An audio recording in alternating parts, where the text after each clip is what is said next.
Tonight on The Spot finds police to enforce personal space as the number of new infections across the state surges. Young children now among the patients.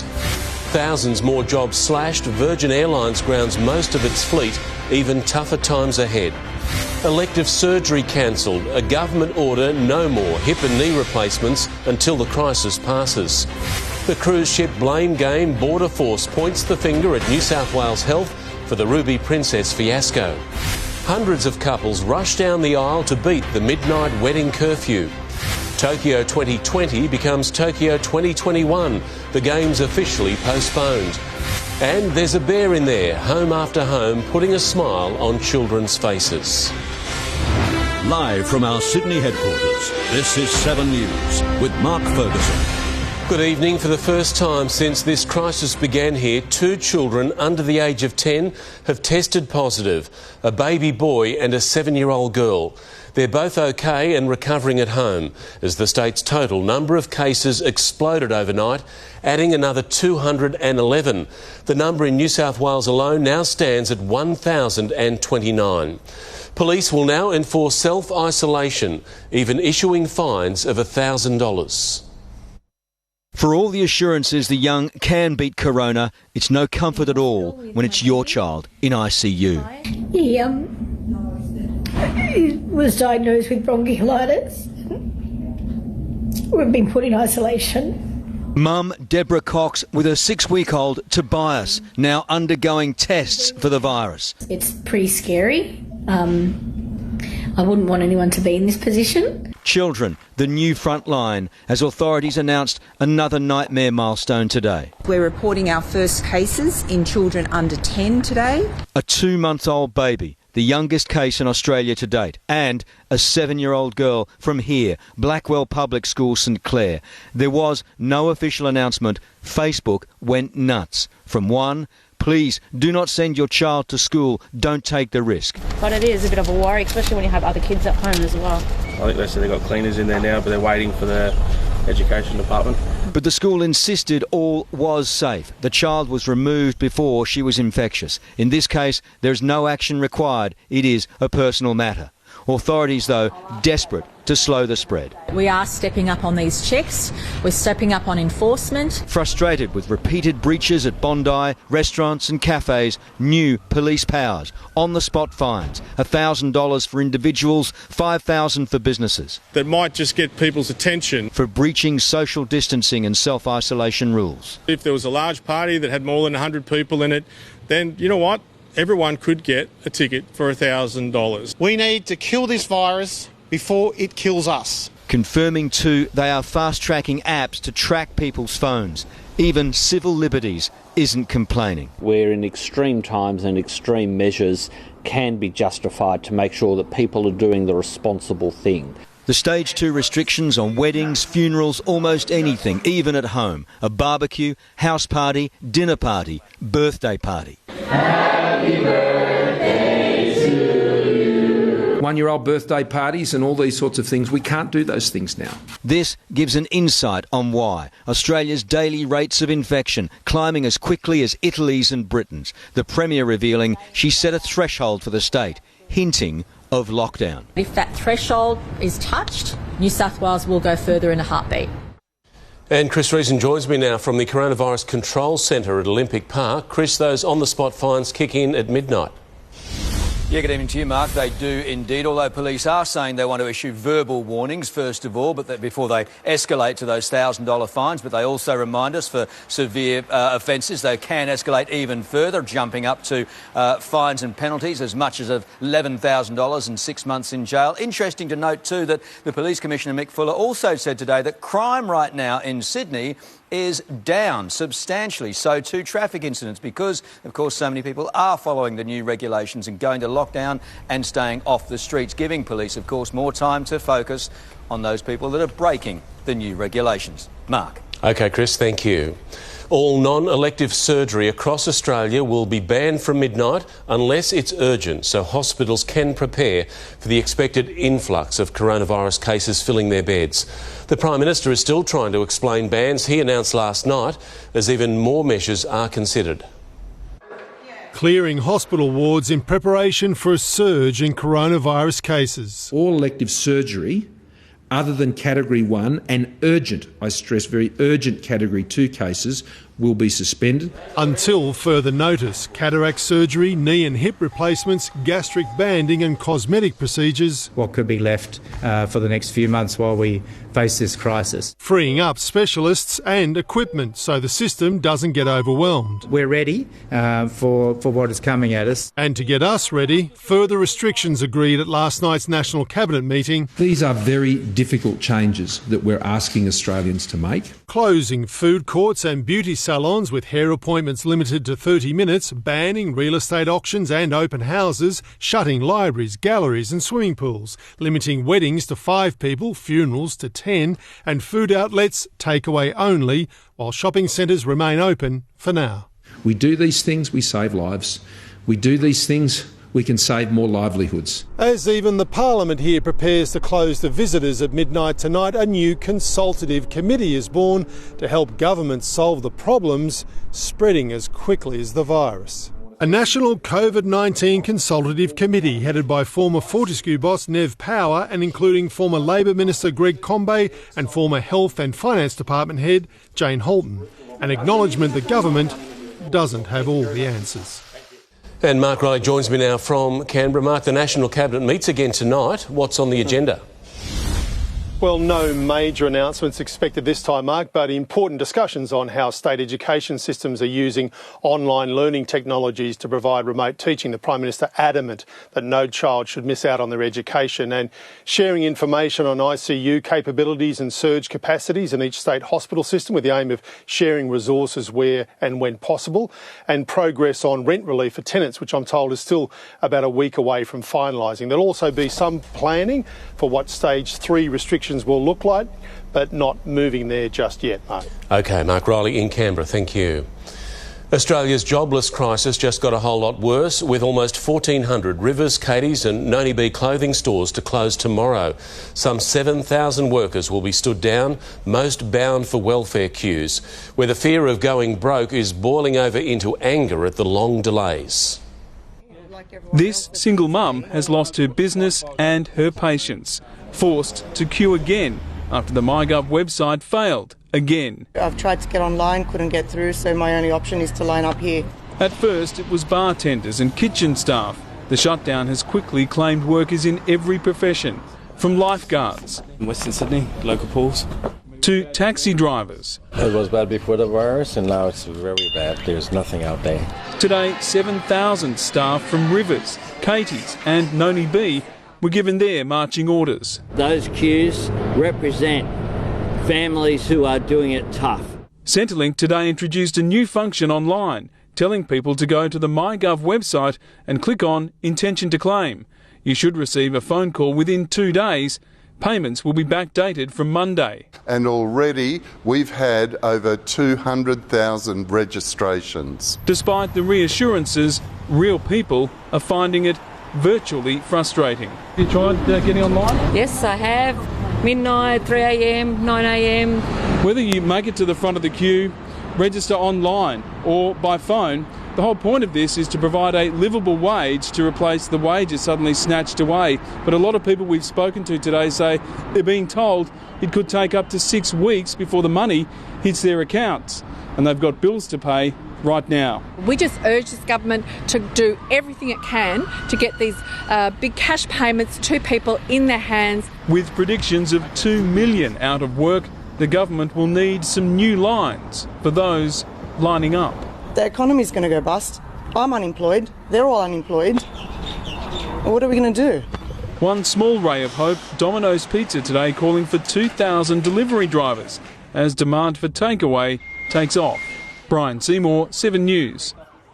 There was a rush today on the city's beauty salons, tattoo parlours, even tanning salons, as many scrambled to get in one final treatment.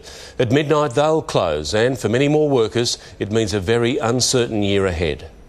Another day and another set of bans bring more businesses to their knees.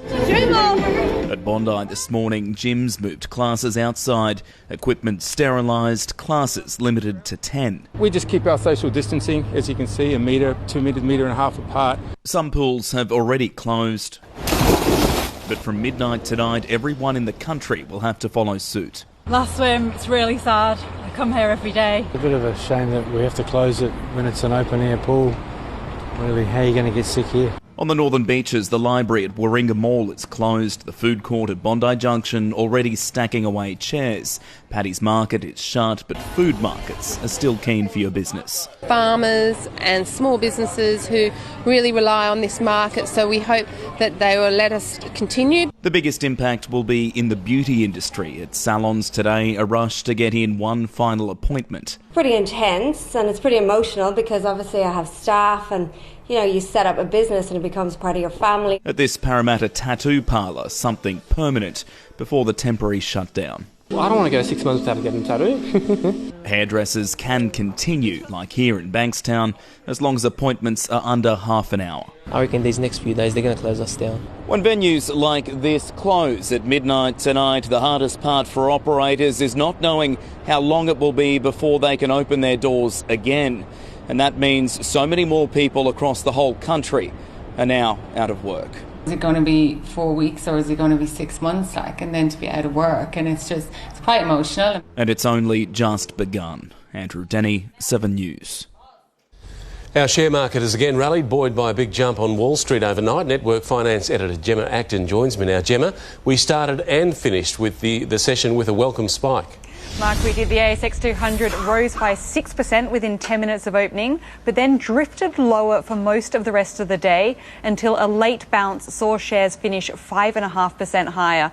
That was thanks to news that senators in the US had now agreed on a $3.3 trillion Australian dollar stimulus package. Today now is the first time since mid-February we've had 2 days of gains in a row. Improved sentiment has also helped the Aussie dollar push back above 60 US cents. Mark. Some good news. Gemma, thank you. Border Force is used to turning back the boats and now it's rejecting any blame for the coronavirus cruise ship that got through. Its boss says New South Wales Health was responsible for biosecurity when the Ruby Princess brought COVID-19 into the heart of Sydney and beyond. As the broadsides fly over the Ruby Princess scandal, the decision to allow them off was one for New South Wales Health. There is no action that New South Wales Health could have taken to stop those cases. Out at sea, it's clear where the captain's finger is pointed. In conference with the ABF, or the Australian Border Force, today, we have the confirmation that none of our guests will be required to self-isolate or anything of that sort. We have a full clean bill of health, so to speak. Tonight, audio from the bridge of the Ovation of the Seas suggesting Border Force officials told the crew, whether you are international or going back home in Australia, you will walk off and go home at your leisure. That announcement coming 24 hours after this one. All people coming to Australia will be required, I stress, to self-isolate. The cruise ship's operator says it never made it to NZ, so after returning to Sydney, nearly 4,000 passengers were herded off, told by crew, "This is 100% sure and you can go to the medical centre and speak with the doctor. It's not any cases at all." But there were, so far, 13 cases of COVID-19 confirmed from the Ovation of the Seas, another 7 from the Voyager of the Seas, and 131 from the Ruby Princess, but nobody's wearing the blame. Every single agency needs to take responsibility on our borders. And Evan Batten joins me now. Evan, what are the operators of Ovation of the Seas now saying? Well, Mark, Royal Caribbean, the operators of Ovation of the Seas, tell us they consider this to be a domestic cruise. It didn't go to any of the islands or New Zealand, and so none of those extra precautions were taken in their view. We have heard, though, that it doesn't explain why there was announcements made to passengers saying that there was no one on board who was unwell. Everyone was 100% healthy. New South Wales Health has written to everyone on board now saying that they should self-isolate until April 1. And we've put out requests to Border Force and New South Wales Health on this Ovation of the Sea issue, but so far we've heard nothing back. Mark? OK, Evan, thank you. Virgin will virtually disappear from our skies, the airline grounding 125 aircraft and standing down 8,000 out of 10,000 staff. Travel bans have savaged the industry and left some passengers panicked. First, Australia closed to foreigners. Now, citizens are locked in.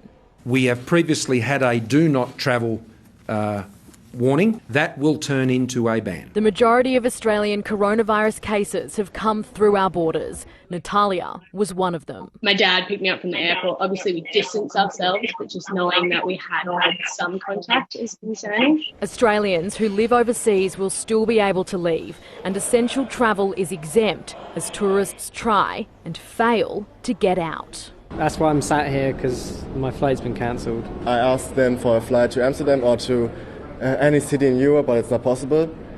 No more flights for the next month. Australians returning home understand the anxiety. This was the last plane, apparently, out of Bali. So good to be home. Oh my God, I waited like 7 hours in Dubai. Available flights are dwindling. Tomorrow, a Qantas flight from London to Sydney is around $2,600. From LA on Virgin, it's almost $2,000. And from Singapore on British Airways, it's over $800. While authorities desperately try to slow the health crisis at the border, the tough restrictions have crippled the airline industry. Virgin, the latest victim, today announcing it will ground almost its entire fleet. 90% of its domestic capacity suspended by Friday. We've taken these tough decisions to manage through this crisis and to set us up to recover when the crisis is eventually over. That still up in the air. Miley Hogan, 7 News. In 4 hours, New Zealand officially goes into lockdown for the next 4 weeks. It means people must remain indoors. Non-essential businesses will close, schools are shut and travel is severely limited. Social distancing there requires people to stay 2 metres apart.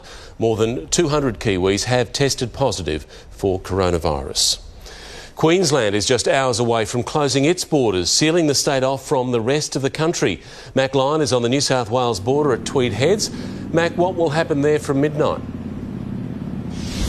Well, Mark, that is the really big question this evening. We are standing on one of the longest borders in the country, and the question is, how will this work? Police at 12:01 say they will be checking every single vehicle entering the state to make sure that only people who need to be coming into Queensland are coming into Queensland. If it is for non-essential travel, people will either be turned around or have to enter 14 days of quarantine. There will, of course, be some exemptions for health and emergency service workers and also for transport taking supplies, and also for people who live on one side of the border and work or study on the other. Now, of course, for anybody looking to cross the border tonight, the warning from police is expect very long delays as they do those checks.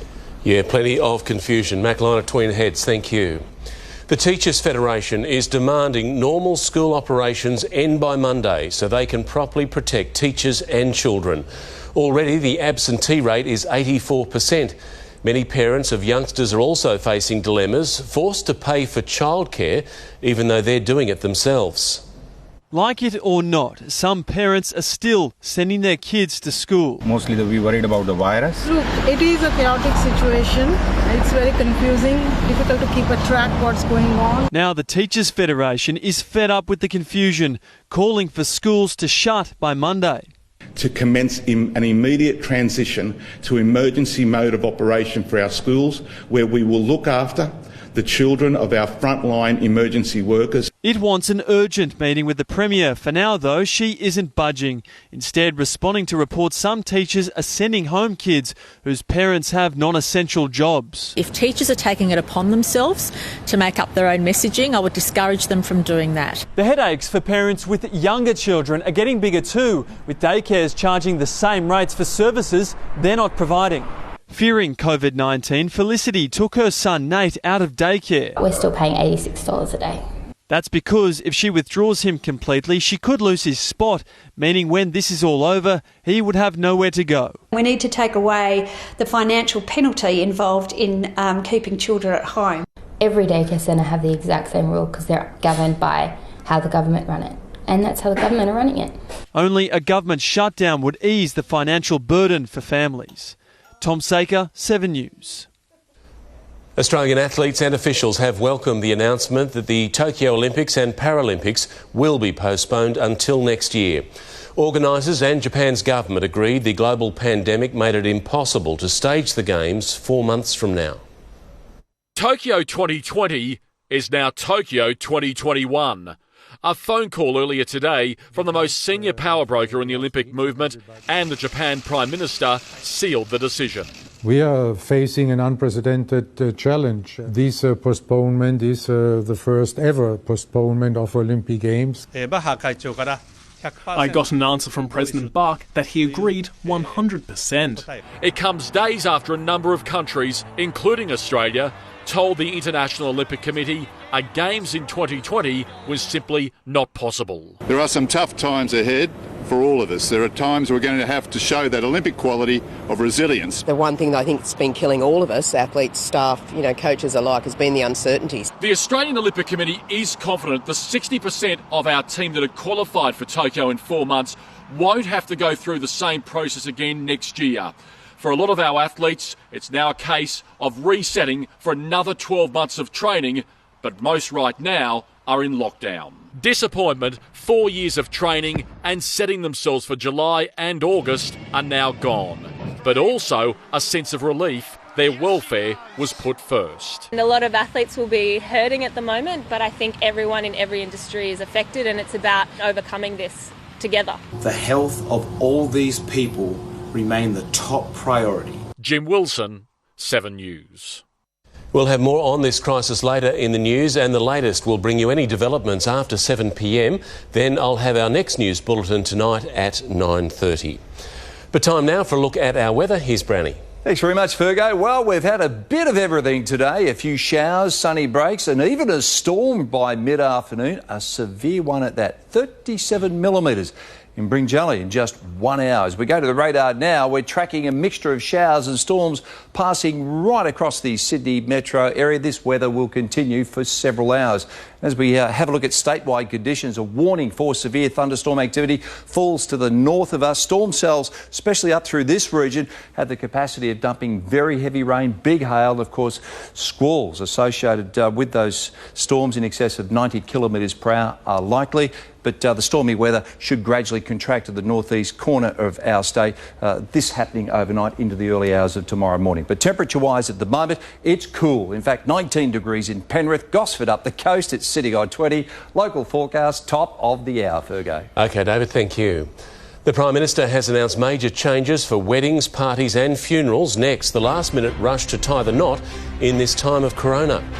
Also open by Easter, Donald Trump's controversial claim that has his own experts worried. Not funny, the coronavirus prank that left no one laughing. Later, new tests on a breakthrough virus treatment. Who'll get it first? And the Panthers shut up shop, leaving one of Sydney's biggest junior rugby league nurseries in jeopardy.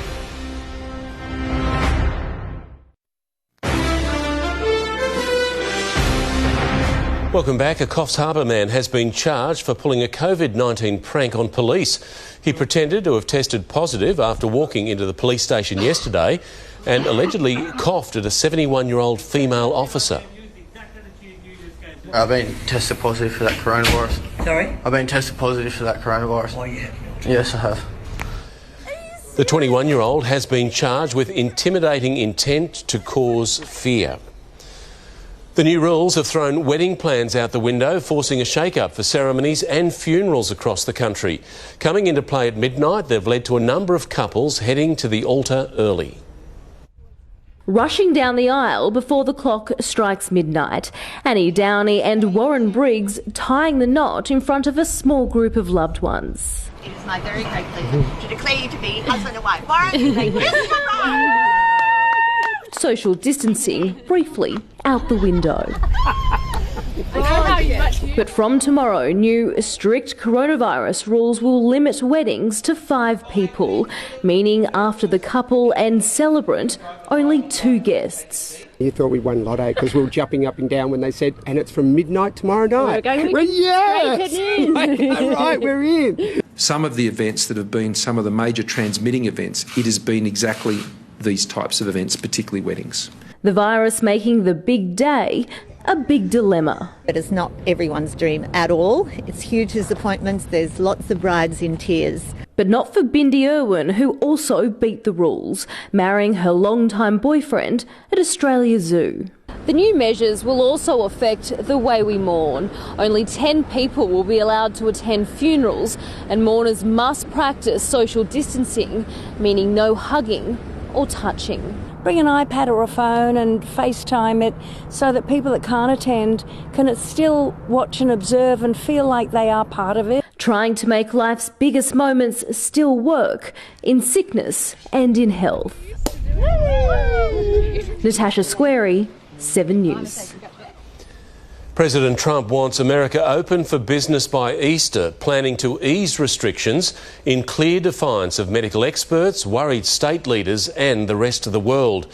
New York is warning the virus is spreading like a bullet train. As the World Health Organization predicts, the US could become the new global epicentre.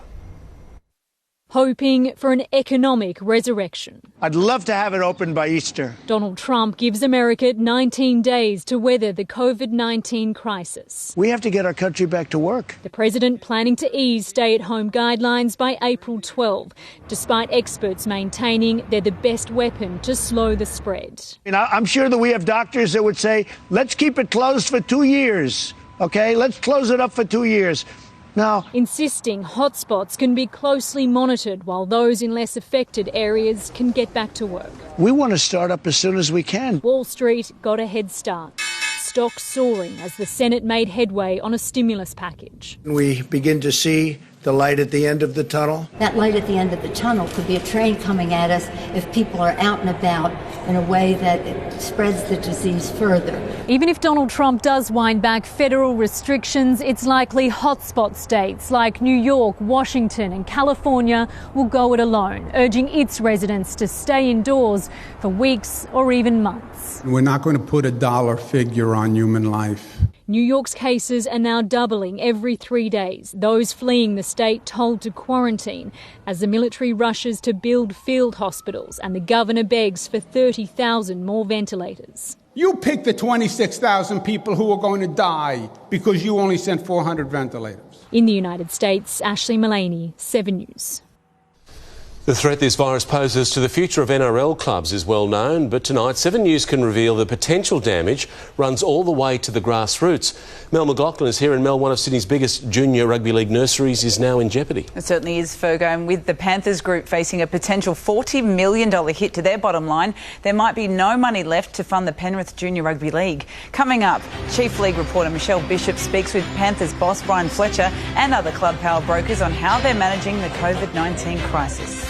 Also coming up, the fallout begins from the postponement of the Olympics, why one Aussie swim star isn't sure she'll make the Games in 2021.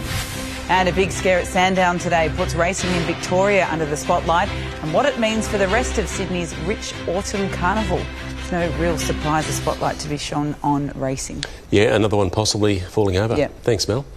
With 2 more weeks left of term, there's more confusion today about schools. Next, why the Teachers' Federation wants emergency measures put in place now. Also, the new restrictions on selling houses with fears the market could slide. Why Greta Thunberg is in isolation and her message to young people everywhere. And we're going on a bear hunt, the campaign bringing smiles to kids in these uncertain times. That's next.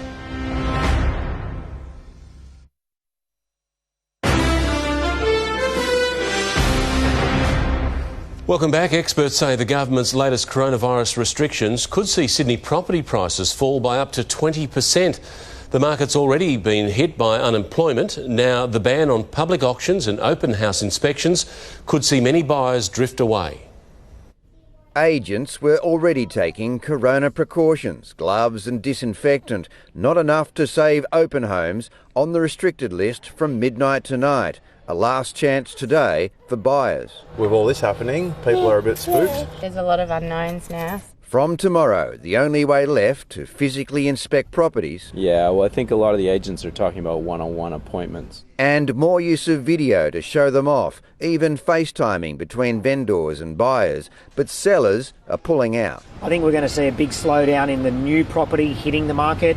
Really, the only people that are going to be selling right now are people that need to sell. But they won't have packed auctions. Bidding now restricted to online, like this auction this evening for a Randwick property. All the very best of luck in your online bidding. Maybe the biggest issue, how to move home in a lockout. We're going to have situations where people will actually end up homeless in those environments. The loss of a Sydney institution, particularly on a weekend. Of course, no one knows when open houses will return, where the market will be when that happens. House prices, say analysts, depend on jobs. The worst case, though, is the prices come off something like 20% because unemployment shoots all the way up to 10%, possibly goes beyond that. Some people become forced sellers. A market facing the unknown. Chris Marr, 7 News. Teenage environmental activist Greta Thunberg is in isolation, saying it's extremely likely she's had coronavirus and urging other young people to take the pandemic seriously. Thousands of health workers across Europe have fallen sick, with Britain now bracing for the worst as their nationwide lockdown takes hold. A new Britain, mounted police on an empty Regent Street. Heathrow, usually the third busiest airport in the world, reduced to a holding yard for planes. Military trucks crossing Westminster Bridge, delivering urgently needed medical supplies. And plans to turn a London exhibition centre, a 2012 Olympic venue, into a 4,000-bed hospital. We will make sure that we have the capacity that we need so that everyone can get the support they need. Soon, police here will have powers to enforce social distancing rules, a $60 fine for gatherings of more than 2 people. The lockdown across Britain is due to last 3 weeks. The government will then make a decision as to whether it should continue, and chances are it probably will. This nation knows the worst is yet to come. In Spain, a special operation to evacuate a retirement home where more than half the patients and staff are infected. They're trying to save those who aren't. Across the country, 5,000 health workers have contracted the virus. Italy is sending the sick to Germany, its health system unable to cope. This is inside a new hospital in Rome. 743 Italians have been killed by coronavirus in the last 24 hours. As Russia begins to grapple with an impending crisis, Vladimir Putin in a hazmat suit, told by the Moscow mayor a serious situation is unfolding. In London, Hugh Whitfeld, 7 News. You can't hug your friends or play with your mates, but there's one thing that will never change for young children: the comfort of a teddy bear. Now across Sydney and the world, they're being perched in windows, bringing some joy to youngsters walking past. There's a bear in there, a pink one as well. In windows across the nation, teddies are peering out. We're going on a bear hunt. So children can bring one of their favourite books to life. We're going on a bear hunt. As they stretch their legs around the neighbourhood. What do you see? We see bears up there. One has a hat and one has a bow. The Put Your Teddy Out campaign bringing a bit of comfort during the crisis. Why do you have to stay home? Because of the coronavirus. The teddy trend started overseas. Here's one waving in London, all boxed up in Calgary, peering out in Ottawa, now catching on here. In times of isolation, it still brings a real sense of community for the kids, and at the end of the day, they realise that everyone has to stay inside. It's not just them. It's campaigns like these that are going to help children and their parents stay sane during these difficult times, maintaining a little bit of normality. Every day there's more and more houses getting involved, so it's like a little adventure. And a much-needed distraction. Jessica Ridley, 7 News. With pressure still on supermarkets, Woolworths has announced major changes to its opening hours. Next, why stores across Sydney will be closing early, what you need to know. Also, a promising new drug to fight coronavirus. Who's in line to get it first? Social distancing explained. We'll show you how staying put will save lives. Showers and thunderstorms today, weekend weather soon.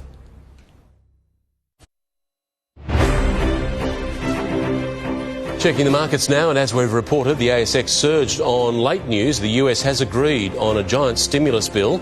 It closed 262 points higher. Bank stocks surged with both CommBank and Westpac up more than 9%. And our dollar is also up, buying 60.15 US cents. Fuel prices continue to fall slightly across Sydney, but they're still averaging $1.34.9 a litre. But we found some really welcome prices, just 90.9 cents at Fairfield. Sydney water bills could rise and fall along with dam levels under a new proposal from the state's pricing watchdog. Draft recommendation released by IPART include the introduction of scarcity pricing from July the 1st. It means with dam levels above 60%, a typical household could save $120 a year. But if levels fall, you could pay almost $1 more per kilolitre. Sydney Water says it will respond to the proposal next month. From tomorrow, 41 Woolworths stores across the country will cut back on their trading hours so the supermarket giant can scale up home deliveries to vulnerable Australians. 9 stores in New South Wales, including Burwood Plaza, Norwest and Cecil Hills, will now be open from 11 a.m. to 6 p.m. Woolies says the extra time will be used to pick up online orders for the elderly and those with disabilities. While a coronavirus vaccine is at least a year away, Australian scientists may have found a way to stop infections right now. They believe a malaria drug could be used to protect healthcare workers while they're on the front line.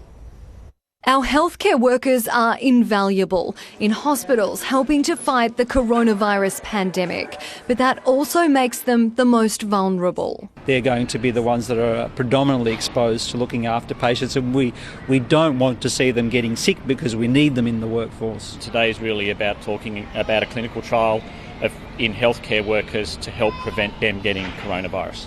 Researchers from the Walter and Eliza Hall Institute believe taking a daily dose of hydrochloroquine could prevent people contracting COVID-19. In the test tube, the drug seems to be useful in stopping the virus from replicating inside cells. A clinical trial is expected to begin in around 4 weeks. More than 2,000 nurses, doctors and paramedics currently working in hospitals across Australia will take part. Hydrochloroquine has been used for around 70 years and it's relatively cheap. A 2-month supply costs around $13. The drug is prescribed to prevent malaria and to treat lupus and rheumatoid arthritis. Researchers should know if it works to stop coronavirus within 3 months. If we get a positive result, it could well be deployed beyond frontline healthcare workers. Melina Saris, 7 News. Social distancing, it's a new phrase that's quickly become part of our everyday lives. Right now, it's the best defence we have. So just how many people can you protect by following the rules? What you need to know. Don't miss that story soon on 7 News. But now Mel is back with sport and the NRL continues to count the cost. Yes, Fergo, more crisis talks at the top level today and real concerns for the survival of a true juniors heartland of the game in Western Sydney. More details up next. Plus, as Olympic hopefuls come to terms with the postponement of the Games, this hockey-roo has better perspective than most. And UFC superstar Conor McGregor's passionate call to arms to unite Ireland in the fight against coronavirus.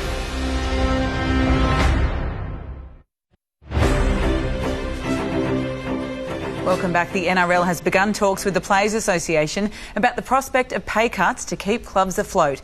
But as you're about to see, the elite level is not the only part of rugby league fighting to survive as the coronavirus pandemic ramps up.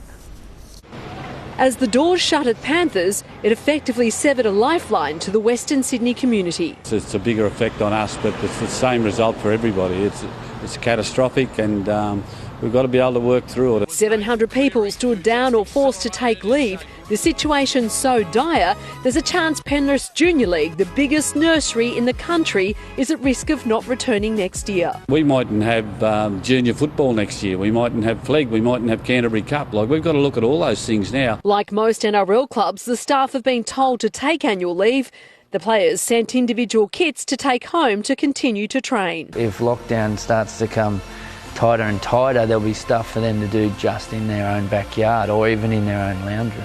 Cracks are starting to appear in this show of solidarity.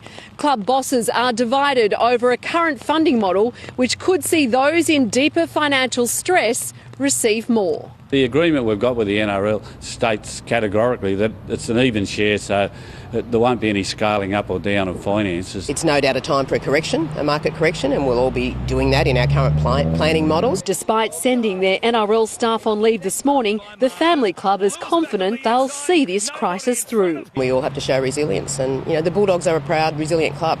We will bounce back. Even the richest club in the competition, Brisbane, isn't immune. We are in a fight for our survival. We've already taken some strong action and there'll be more pain to come, unfortunately. Michelle Bishop, 7 News. Well, as we reported earlier, the Tokyo Olympics have been postponed until next year, leaving a host of Aussie athletes with uncertain futures. Olympic gold medalist Emily Seebohm planned to retire after the Games in July and is unsure if she'll push on. The Olympic dream for our Hockeyroos is also up in the air, but that's of little concern to goalkeeper Rachel Lynch, who works as a registered nurse. To say that it's devastating the Olympics is postponed, it's ridiculous. It's devastating to see that 500 people died last night in Spain.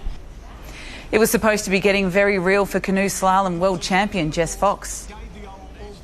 This morning I actually got the notification on my phone calendar that we were meant to be departing to Tokyo for our first training camp on the Olympic course, so it was kind of ironic. So it was a long way. Fox says the decision to prioritise everyone's health and safety is the right one.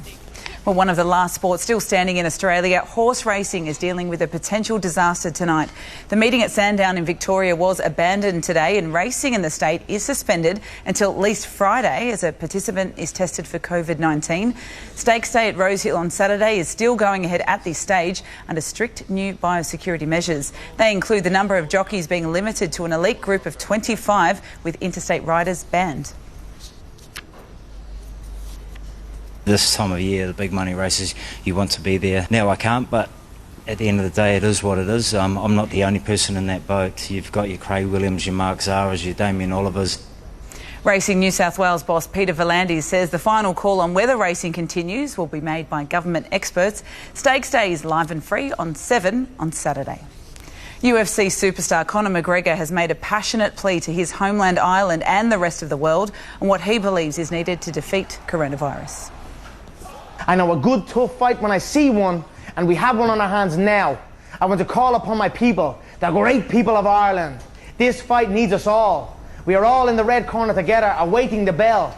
So let's gather together and ring the bell ourselves, including the people of the rest of the world. True lockdown must begin, and it must begin now. Let's go Ireland. Let's go rest of the world. Lockdown, united. Together we stand. God bless us all.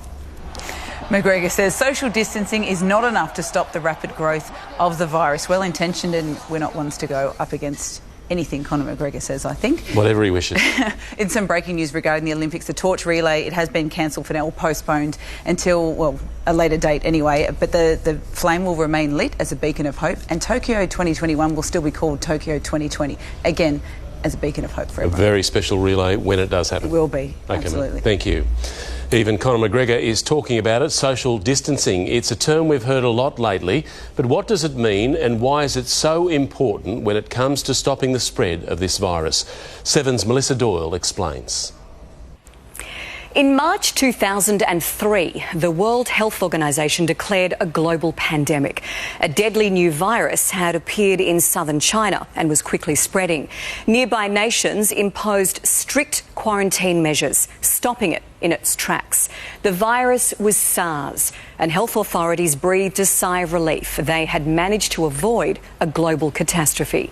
So how did we manage to defeat SARS but seem to be losing the fight against COVID-19? The difference is in how the viruses behave. Once infected, people with SARS were rarely contagious until after they showed symptoms. COVID-19 is very different. Once infected, you are contagious almost immediately, meaning you can feel fine but end up infecting 2 to 3 people. Those people you infected each go on to infect 2 to 3 others, and that is how the virus spreads. Here is where social distancing comes in. Imagine this person didn't go out for lunch. These ones worked from home. And this person didn't visit their mum. By staying at home, the total number of cases is dramatically reduced. and so is the pressure on our doctors and nurses. The ones left can be treated and hopefully saved. And this is why, when faced with a global pandemic, social distancing can make the difference between life and death. So the advice from doctors: assume you have it, and that will help you keep your distance. Thank you, Mel. David is back now with the latest forecast. Brownie, some big storms in the Macarthur region this afternoon. Yeah, more than 40 millimetres of rain, Fergo. Thankfully, that severe weather has moved on. Local forecast straight after the break. Good evening. Tonight on the latest from 7 News, Australia's leading voices will help us navigate through this unprecedented health crisis. We will be joined by the Health Minister, a doctor with a serious warning for parents and incredibly important information for job seekers. It's all coming up on the latest from 7 News next. Tonight's headlines: a baby and a 7-year-old are the state's first cases of the virus in children. Police now enforcing social distancing, new powers and $1,000 on-the-spot fines for anyone caught breaking the rules. And thousands more laid off as retailers shut up shop and Virgin prepares to virtually disappear from our skies. Now the latest on Sydney's weather, here's David. Thanks very much, Fergo. A lengthy mix of sunny breaks and passing showers today. In fact, we even had the odd thunderstorm from mid-afternoon. A few more showers of the wind tomorrow. Now, today's top, very comfortable. There it is, 25.9 degrees, following a low there of 18 degrees soon after sunrise. Now, thunderstorms hit the west around about mid-afternoon, 20 to 40 millimetres across parts of the southwest from some very heavy thunderstorm activity.